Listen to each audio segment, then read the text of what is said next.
जय हिंद दोस्तों, कैसे हैं आप सब। उम्मीद करते हैं कि आपकी तैयारी बहुत अच्छी चल रही होगी। कॉन्सेप्ट कैप्सूल में हम भारत की राज्य व्यवस्था से बहुत ही कंसेप्चुअल बातों को लेकर के आपके सामने उपलब्ध हैं। इस सीरीज में इंडियन पॉलिटी के यानी भारतीय संविधान या भारतीय राज्य व्यवस्था जिसे आप कहते हैं। आपको पता ही होगा कि भारत के संविधान जब बने 2649 को, तो उसमें 395 अनुच्छेद और 8 अनुसूचियां और कुल 22 भाग थे। बाद में अनुसूचियां बढ़ गई, जो वर्तमान में 12 अनुसूचियां हुई है। अनुसूचियों से एक आध सवाल आपके किसी भी एग्जाम में पूछे जा सकते हैं। तो आज हम सीखेंगे दमदार 2 ट्रिक्स जिससे आप अनुसूचियों को धज्जी उड़ा देंगे। तो चलिए शुरू करते हैं। ट्रिक क्या है कि आरपीएस ने सीटों के लिए एससी एसटी की शक्ति की भाषा बोलकर संपत्ति को दल बदल कर पंचायत व नगरों को दे दिया। मान लीजिए ये ट्रिक है। आरपीएस, आर से राज्य, पहली अनुसूची में राज्य और केंद्र शासित राज्यों की सूची के बारे में बात करी गई है, और पी से पेंशन या वेतन भत्ता की बात करी गई है दूसरी अनुसूची में। एस से शपथ, तो आरपीएस मतलब यही हुआ। आर से राज्य, पी से पेंशन वेतन भत्ता और एस से शपथ। तो अनुसूची 3 किसके लिए है? शपथ के लिए।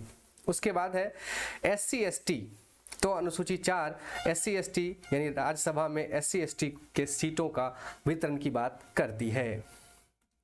अनुसूची 5 जो है वो एससी अनुसूचित जनजातियों के प्रशासन की बात करती है, और 6 जो है वो एसटी के यानी असम, मेघालय, त्रिपुरा, मिजोरम में एसटी के प्रशासन की बात करती है। 7 अनुसूची जो है कहा जा रहा है संघ व राज्य के बीच शक्ति का बंटवारा करती है, शक्ति। और 8वीं अनुसूची भाषाओं का उल्लेख करती है, और 9वीं अनुसूची संपत्ति के अधिकार का बात करता है, और 10वीं दल बदल, और 11वीं पंचायती राज, और 12वीं नगरों को दे दिया है, नगर का उल्लेख करता है। दोस्तों, अगर ये ट्रिक आपको नहीं समझ में आती है तो एक आसान सा और ट्रिक है, वो भी देख लीजिए। अनुसूची को याद करने का एक और आसान ट्रिक है कि देखिए, सबसे पहले पहली अनुसूची में ये बताया जाता है कि कौन सा देश है, उसके राज्य क्या है, क्षेत्र सीमा क्या है। तो पहले तो ये समझ लीजिए, अगर देश घर है तो हमारा एक घर है, वो उसके कितने बिल्डिंग्स हैं, कितने क्षेत्र हैं, कितने जगह हैं, ये बात करेगा। दूसरा, उस बिल्डिंग में जो रहेंगे लोग, यानी कि भारत में जो लोग बड़े बड़े पदों पे जाएंगे, राष्ट्रपति, उपराष्ट्रपति, प्रधानमंत्री, लोकसभा अध्यक्ष, उनके वेतन भत्ते और पेंशन की बात करेंगे। देखिए, पहले घर मिला, उसके बाद वेतन मिला। तीसरा बात याद रखेंगे, शपथ। जब घर मिला, वेतन मिला, फिर ये शपथ लेंगे। चौथा में ये सीट पर बैठेंगे, तो पहले घर मिला, फिर वेतन मिला, फिर शपथ लिए, अब जाकर के सीट पे बैठे। तो 4 ऐसे याद रखेंगे, 4 के ग्रुप में। फिर अनुसूचित जाति और जनजाति, 5वीं अनुसूचित जाति और जनजाति यानी जो पिछड़े लोग हैं उनके बारे में बात करी है, और 6ठी में असम, मेघालय, त्रिपुरा, मिजोरम में जनजाति की बात करी गई है।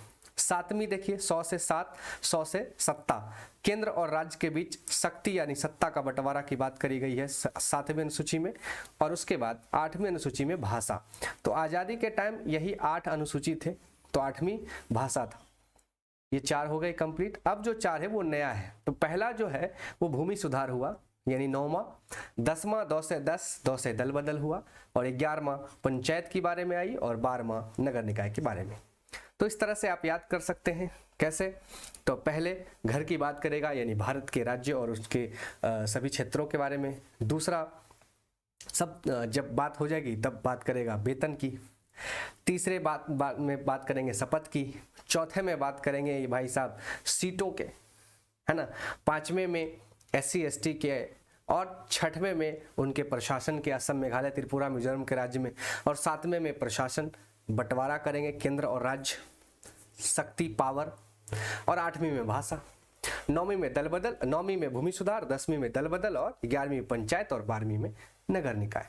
इस तरह से आप याद रख सकते हैं। ऐसे ही कंसेप्ट कैप्सूल के लिए हमारे इस चैनल को सब्सक्राइब कीजिए। इसी तरह से हम पॉलिटी में, हिस्ट्री में, फिजिक्स, केमिस्ट्री, बायोलॉजी, हर जीएस के सब्जेक्ट में कंसेप्ट कैप्सूल आपके लिए लाते रहते हैं।